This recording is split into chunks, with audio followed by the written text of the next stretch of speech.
Akan, alors âgé de 5 mois, est placé en pouponnière à Mont-Saint-Aignan.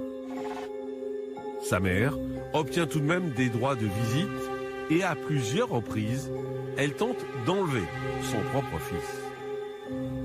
Le 24 avril, alors que le bambin vient de souffler sa première bougie, la jeune mère craque à nouveau.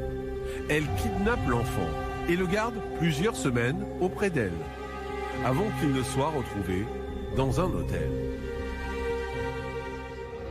Pour éviter que de tels actes se reproduisent, la pouponnière propose alors son placement en famille d'accueil. Akan subirait de nombreuses violences.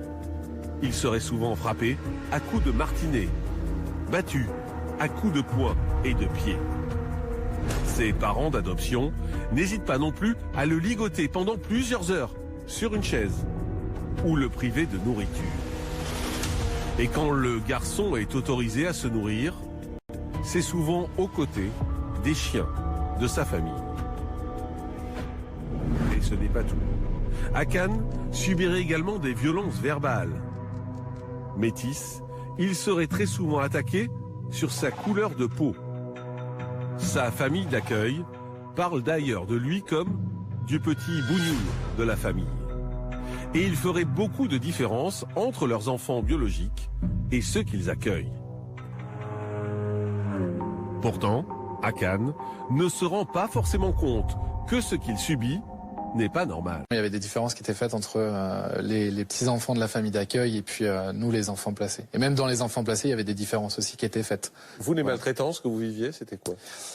Régulièrement, quand ils n'étaient pas d'accord ou autre, on était punis au coin. Alors pour s'imaginer, c'est les mains sur la tête, une jambe en l'air. C'était aller faire les champs en Espagne. Voilà, on était utilisé pour ça. C'était enfermé dans sa chambre, enfermé à la cave, enfermé à l'extérieur. Voilà, c'était régulièrement, c'était comme ça. C'était des petits coups de couteau à table quand on ne se tenait pas droit, les mains comme ça, ce genre. Des coups de couteau où ? Alors pas des coups de couteau comme pour s'imaginer.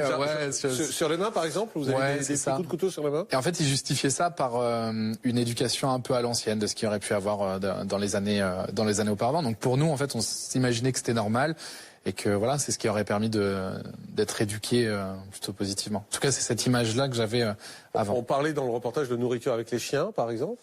Il vous arrivait de manger avec les chiens ? Non, alors c'était pas ça exactement. Ça avait été une menace qui avait été donnée de si on dénonçait ce qui se passait dans la famille d'accueil, on serait renvoyé dans une autre famille d'accueil ou dans un foyer, et là on serait amené à manger avec les animaux.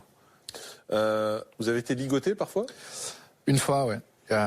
Une fois parce que j'avais pris un morceau de pain dans la cuisine que je voulais aller manger dans ma chambre discrètement, et en fait ils m'ont vu et du coup j'ai été attrapé et on m'a mis en bout de table, main dans le dos, en expliquant que j'étais un voleur. Et ce jour-là en plus il y avait des invités et donc voilà, j'étais. Et on vous attache les mains dans ce cas-là ? Exactement, c'était ça. Donc j'avais les mains attachées dans le dos. Et vous, à ce moment-là, vous disiez quoi, que vous méritiez au fond ces punitions ? En tant qu'enfant, à cette période-là, ouais. À chaque fois que je faisais une bêtise, je me suis dit, mais pourquoi tu leur fais ça? Pourquoi tu leur fais vivre ça? Et voilà. Donc je me disais que c'était de ma faute. En fait. Ouais, vraiment. Vous vous sentiez coupable? Bah oui, quand même. Parce que on t'explique que voilà, tu fais des bêtises, tu fais des conneries. Donc je me dis, je le mérite. Donc voilà, j'acceptais. De toute façon, c'était impossible de dire non. À 8 ans, on a du mal à dire non de toute façon à des adultes. Hein. Vous n'aviez pas beaucoup de choix. Vous êtes victime de racisme aussi? C'est ça, vous l'avez vu, je suis pas que bronzé par le soleil. Ouais, enfin, peut-être pas non plus super bronzé non plus. Mais... Ouais. Non, mais voilà, en fait, dans la famille, il y a quelques origines qui sont arrivées par ma mère et par ma grand-mère. Et il y avait une insulte qui était bougnoul. Donc ça avait été difficile parce que je m'appelle Akan. Et en fait, c'était compliqué de porter tout ça quand au sein de la famille d'accueil qui est censée justement nous faire grandir, de se faire insulter. Voilà, par rapport à sa couleur de peau, par rapport à qui on est. Donc. Mais vous vous sentiez différent? Ils m'ont fait sentir différent.